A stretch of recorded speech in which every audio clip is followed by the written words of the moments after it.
ជាកូនទេវតាខ្ញុំជាត្រាតែលេងដូនទាវបួងសង្សៀតការដូចលាវទៅដូនទាវមានការវៃ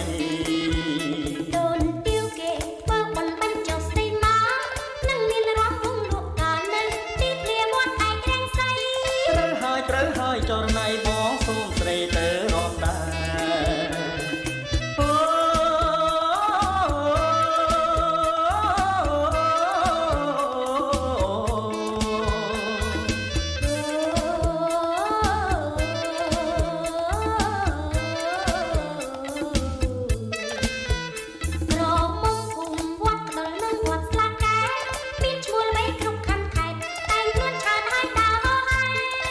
កំឡងស្រុកសង្កែតាមទូស្នេហ៍ញ៉ែតាមផ្លូវ